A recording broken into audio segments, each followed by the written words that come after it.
And guess what? There is some brand new UAP video that just dropped, possibly shot from a Navy ship, once again, off the coast of Southern California, which for some reason, has been this very, very weird hotspot for all kinds of unidentified flying objects.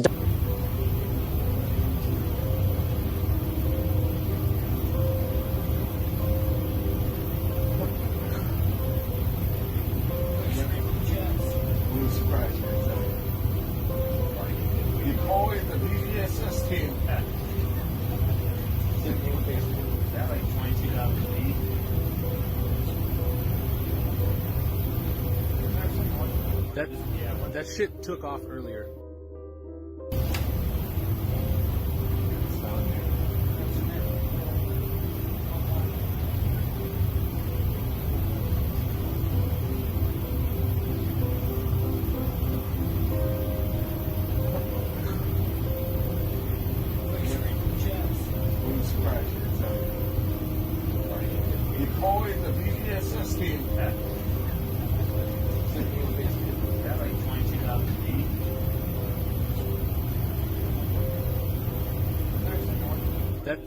That shit took off earlier. Now, the video itself is short thermal style footage with your standard black and white military display showing 4 glowing objects hovering above the water in formation. At one point, they appear to change positions, and by the end of the video, they blink out of existence. According to Jeremy, at least one of the objects exited from the ocean, making this so-called, quote, transmedium vehicle, moving between sea and air. Again, no wings, no rotors, no visible propulsion, just 4 hovering blips that allegedly disappeared all at once. And again, because this drop is so new, there's not a lot of info about it, but then again, we usually, at least thus far, have never received much information on the clips that have been released by Jeremy in the past, some of them which have even been debunked, verifiably. But that's not a dig at Jeremy, that's just one of those situations where it is what it is. But as you saw and are seeing in the footage, the description that I just gave you is the surface level version being pushed out hard by the mainstream. But I wanted to dig deeper and give you guys more than just the hype around the footage, because without critical thinking, without taking a deeper look at everything, I don't really think we would ever get anywhere or any closer to the truth regarding the UFO cover-up or the phenomenon. Let's start by giving all praises, honor, and glory to the Heavenly Father, YAHAWAH, BAHASHAM, YAHAWASHI, BAHASHAM, RAWCHAA, QADASH.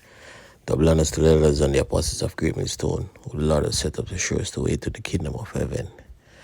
Yeah, this topic, man, never gets old. The so-called UFO, the angels of YAHAWAH, BAHASHAM, YAHAWASHI. Genesis 1, verse. I'm going to start at 1. I'll read 1 and 2. Because the world doesn't understand this.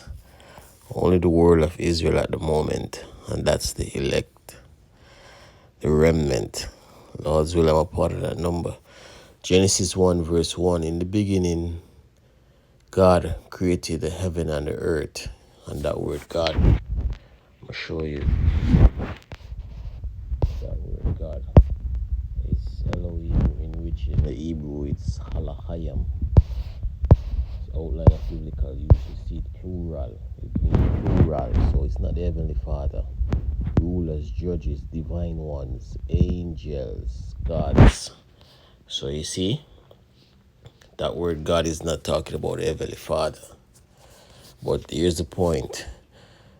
Verse 2, and the earth was without form and void, and darkness was upon the face of the deep, and the Spirit of God moved upon the face of the waters. And that word waters is Shemayim. Let me look it up. It says Mayim, which the heavens in the heavens, in the upper heavens, where the elements at, that's water too. So you see, waters.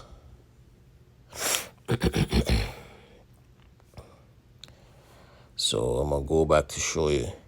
And the earth was without form and void, and darkness was upon the face of the deep, and the Spirit of God moved upon the face of the earth.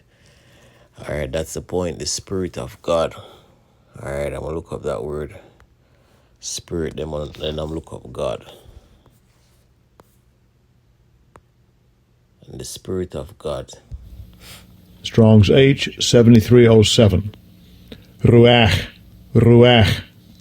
But it's really RAWCHAA in the Hebrew, if I'm pronouncing it right. RAWCHAA, which means the spirit of the living, breathing being in men and animals.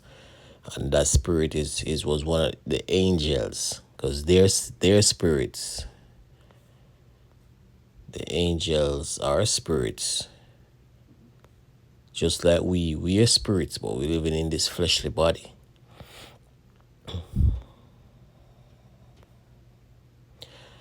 So I'm gonna read this definition right here. Imparting warlike energy and executive and administrative power. I'm gonna read this definition too.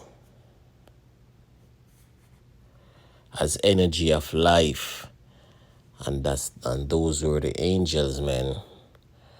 But this the other main point right here. The Spirit of God. I'm gonna look up that word God again. In this context, outline of biblical usage: plural, rulers, judges, divine ones, angels. So the Spirit of God move upon the face of the waters. He's talking about the angels of YAHAWAH, BAHASHAM, or Shai. How did they move upon the waters? They were in the chariots. I'm going to read it in the NLT. Genesis 1 verse 2 in the NLT. The earth was formless and empty. And that's when the angels and Yahawashi was making the earth. The earth was formless and empty, and darkness covered the deep waters. And the Spirit of God, the Spirit of YAHAWAH, BAHASHAM, or Shai, was hovering over the surface of the waters. And that were the angels. Alright, I'm going to look up the word move. That word move in Hebrew. Strong's H7363. Rachaf. Rachaf. See the outline of biblical usage: to grow soft, relax. See the second one? To hover. The Spirit of God was hovering. The Spirit of God was hovering over the waters. The so-called UFO, as they call it today. So you see, it's not new. They've been here. So they call them so-called UFO in this time. UAP and all these other names. Only certain select minds knows about these stuff, which it sounds a little bit far up, but hey, as the prophets always say, you gotta be a little bit crazy to believe in the words of Yahawah, BAHASHAM, Yahshai. The world doesn't know. But Lord's will is less was edifying, so I want to give our praise and glory to the Heavenly Father, Yahawah, BAHASHAM, Yahawashi, BAHASHAM, RAWCHAA, QADASH, Shalom.